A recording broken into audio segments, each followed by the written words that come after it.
J'ai reçu, comme tout le monde, le matériel sur le préparatoire à cette discussion et j'ai regardé la manière dont la chose était présentée. Alors, il y a quand même un gros pan du problème qui a été complètement éliminé par les médias. Lequel?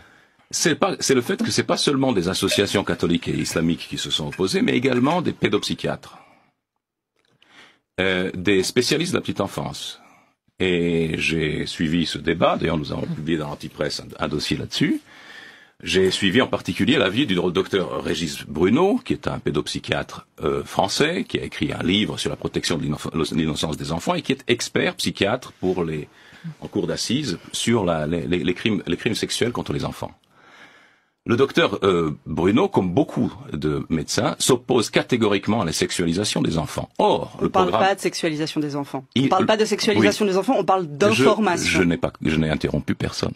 Oui, mais vous diffusez des informations qui me semblent complètement erronées et qui, en fait, pour moi, c'est de la fake news que vous êtes en train de dire. Donc, je préfère juste dire que, personnellement, je considère que ce que Slobodan Desplot est en train de dire, c'est une diffusion d'informations fausses. D'accord. Il faudra peut-être dire que les pédopsychiatres, experts des tribunaux... Il y a beaucoup de pédopsychiatres qui sont en faveur de l'éducation sexuelle. Ils sont majoritaires et les experts sur la question... C'est curieux, mais on n'arrive pas à finir une phrase, là. Il y a comme qui dirait un petit point. Allez-y, Slobodan, allez-y.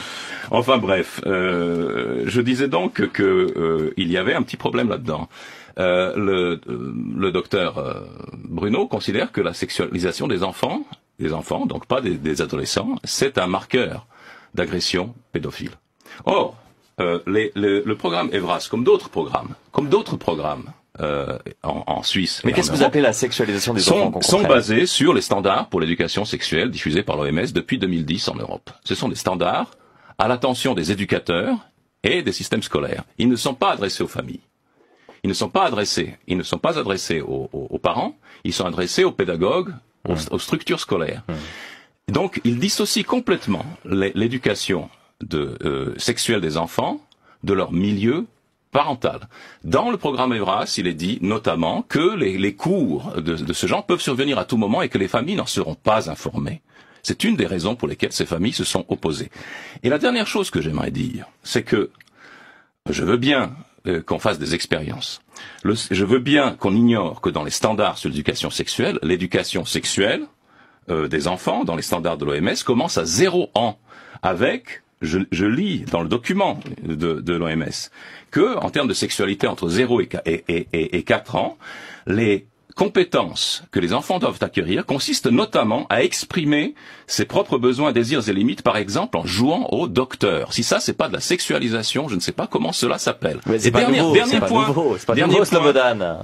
Mais tout le monde a joué au docteur, c'est pas la peine de le systématiser. Dernier point. Donc il faut pas en parler. Vous pouvez la sexualité, il faut juste pas en parler. Dernier point, tout ceci est bien beau, mais c'est complètement illégal.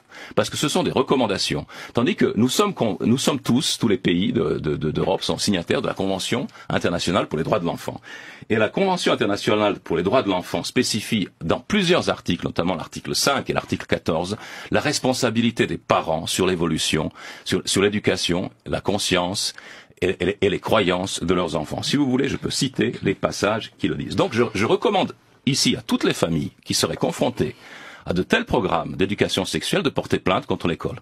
En fait, ça met en avant une chose qui est vraiment importante à dire, c'est qu'en fait, il y a énormément de ces milieux qui s'attaquent à l'éducation sexuelle, qui est notamment donnée par des expertises comme Santé sexuelle suisse, l'OFSP, l'OMS, etc., viennent de milieux conspirationnistes. Il y a des théories conspirationnistes, mais bien sûr, et c'est vraiment pas, enfin, je veux dire, il suffit d'aller vraiment, là, pour le coup, c'est vraiment très très simple à trouver. J'étais récemment à une journée d'éducation sexuelle dans laquelle se sont intégrées des personnes qui, ensuite, je suis allée regarder sur Internet, donnaient des conférences sur l'éducation sexuelle dans des consortiums conspi, anti-vax, etc.